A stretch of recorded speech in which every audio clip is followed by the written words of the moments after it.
कर्पूरगौरं करुणावतारं संसारसारं भुजगेन्द्रहारं सदा वसन्तं हृदयारविन्दे भवं भवानी सहितं नमामि हर हर शंभो।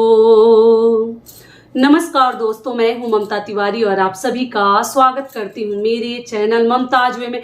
कैसे हैं आप सब? तो ये बताने के लिए कमेंट बॉक्स में हर हर महादेव हमेशा की तरह जरूर लिखें। तो चलिए दोस्तों, आज हम इस वीडियो में जानेंगे आप लोगों का सबसे महत्वपूर्ण सवाल है कि दीदी मासिक धर्म में महाशिवरात्रि का व्रत कैसे करें और प्रेगनेंसी में क्या करें क्या ना करें। व्रत कर सकते हैं, शिव जी की पूजा किस विधि से करें, उपाय वाला कार्य हम मासिक धर्म में कैसे करें, प्रेगनेंसी में कैसे करें। कई ऐसे आप लोगों के महत्वपूर्ण सवाल है, सभी के उत्तर आज हम इस वीडियो में जानेंगे। तो आप लोग बने रहिए मेरे साथ मेरे चैनल पर। अगर आपको मेरा वीडियो पसंद आता है तो प्लीज आप मेरे चैनल को सब्सक्राइब कर दीजिएगा, बेल आइकन को प्रेस कर दीजिएगा, जिससे कि मेरे वीडियो के नए नोटिफिकेशन आप सभी के पास सबसे पहले पहुंचे।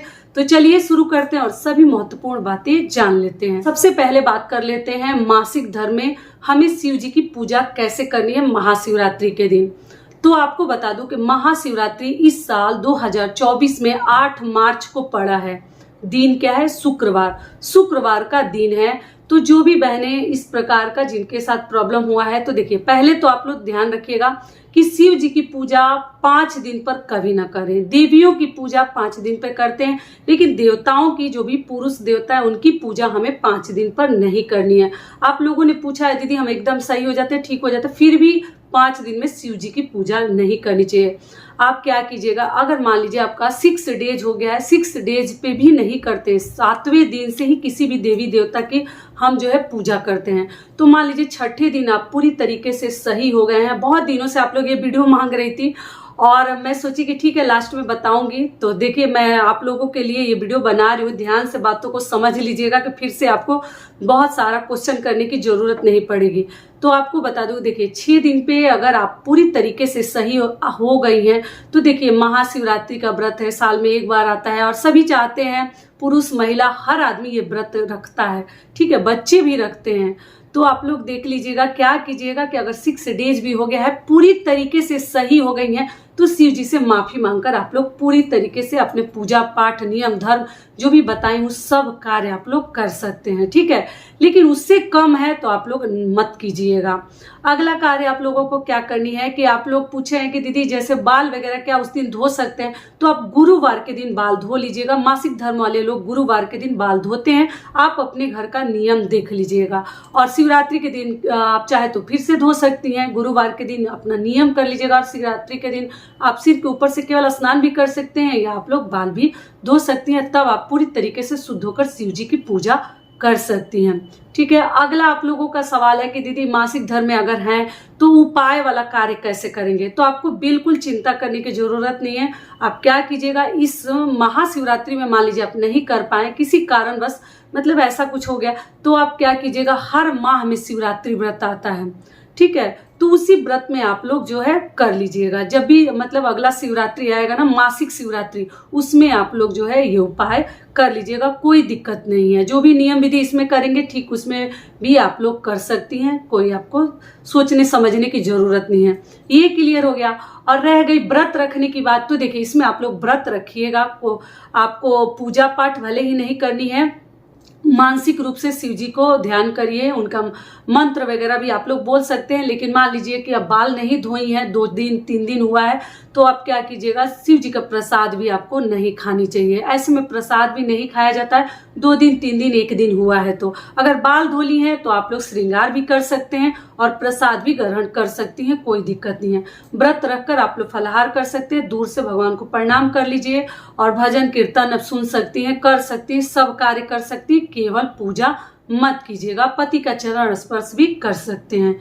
सारी बातें क्लियर हो गई। तो ये हो गए मासिक धर्म के लिए, जितने आप लोगों ने नियम धर्म पूछे थे सब कुछ बता दी। लेकिन जो लोग मान लीजिए कि 1-2 दिन हुआ है, तो आप जो है कोई बात नहीं, उस दिन बाल वगैरह धो लीजिएगा गुरुवार के दिन, और उसके बाद से आप जो है स्वच्छ साफ सुथरा वस्त्र पहन लीजिएगा और व्रत रह जाइएगा। व्रत आप लोग मत छोड़िएगा। अब चलिए बात कर लेते हैं प्रेगनेंसी के लिए। तो देखिए प्रेगनेंसी में क्या करनी है, मैं अपने घर का नियम बता दे रही हूँ। हमारे घर ऐसा माना जाता है कि शिवलिंग को हम स्पर्श नहीं करते हैं प्रेगनेंसी के दौरान, 9 महीने के दौरान। लेकिन कई ऐसे घर है जहाँ पूजा जाता है भगवान को, तो आप लोग पूज सकते हैं। लेकिन मूर्ति, घर के शिवलिंग जो है, इन सभी की पूजा आप लोग कर सकते हैं, लेकिन शिवलिंग की पूजा मंदिर में हम नहीं करते हैं। आप अपने घर का नियम के अनुसार आप लोग कर लीजिएगा और देख लीजिएगा। अगला कार्य क्या है कि देखिए प्रेगनेंसी में अगर आपसे रहा जाता है तो आप लोग व्रत जरूर रखिएगा, और भी अच्छा रहेगा। शिव जी के आप व्रत अगर रखती हैं तो फल फलाहार करना है, जल ग्रहण करना है, अपनी शारीरिक क्षमता को देख लीजिए। अगर रह पाइएगा तो बिल्कुल श्रद्धा के साथ भगवान की पूजा अर्चना करें। अच्छे से आप लोग जो है भगवान का ध्यान करते हुए व्रत भी कर सकते हैं। व्रत के संपूर्ण नियम बता चुकी हूँ, उस प्रकार से कर लीजिएगा। और अगली चीज क्या है कि मान लीजिए कि आप नहीं कर पाती हैं तो केवल जो है शिव जी की पूजा उस दिन जरूर कर लीजिएगा। केवल पूजा भी करने से आपको आधा फल की प्राप्ति हो जाती है, तो आप लोग कर लीजिएगा। और जो भी नियम विधि है सब कार्य कर सकते हैं शिव जी को, जैसे आप चढ़ा भी सकते हैं श्रृंगार की चीजें, माता पार्वती की पूजा कर सकते हैं। केवल शिवलिंग की पूजा नहीं करते हैं हम लोग, आप अपना देखकर करिएगा या देख लीजिएगा। ये क्लियर हो गया। और अगला आप लोगों का सवाल है कि दीदी प्रेगनेंसी के दौरान मान लीजिए कि अगर हम संकल्प कैसे लें, शिवलिंग के ऊपर से फूल अगर नहीं पुष्प लेंगे तो कोई बात नहीं, आप दूर से भी भगवान के सामने किसी, बहुत सारे फूल, ऐसा नहीं है कि पुष्प जो है एकदम शिवलिंग पे ही रहता है, आसपास बिखरे भी रहते हैं, उस पुष्प को भी लेकर जो भी आपके मन में इच्छा है, प्रार्थना है, जरूर भगवान से कहकर ये कार्य करके आप लोग आ सकते हैं, या घर में कर लीजिए। अगर जो लोग प्रेगनेंसी के दौरान नहीं जा पाते हैं वो घर में भी शिव जी की पूजा कर सकते हैं, क्योंकि शिव जी का रुद्राभिषेक हो या शिवलिंग की पूजा हो प्रेगनेंसी में हमारे तरफ मतलब गर्भावस्था में नहीं किया जाता है। अगर आप लोग चाहें तो देख लीजिएगा, किया जाता है तो कीजिएगा, नहीं किया जाता है तो केवल फोटो प्रतिमा से भी आप लोग पूजा कर सकती हैं। सारी बातें क्लियर हो गई, आप लोगों ने पूछा है। और उद्यापन के लिए भी मैं बता चुकी हूँ कि उद्यापन अगर हो सके तो पुरोहित से, पंडित जी से ही करवाइए, तभी आपको लाभ मिलेगा। खुद से उद्यापन नहीं होता है। मेरे घर जो भी करते हैं बहुत ही विधि विधान से होता है। मैं तो एक वीडियो भी डाली हूँ मेरे घर उद्यापन कैसे हुआ था एकादशी व्रत के लिए। तो बर्तन, जैसे वस्त्र, कपड़ा, चप्पल, हर चीज उसमें दिया जाता है, फल, सब्जियां, जो भी पंडित जी लिखवाते हैं, मतलब नोट करवाते हैं कि ये सामग्री चाहिए, वो सभी सामग्री हम इकट्ठा करके तब उद्यापन करते हैं।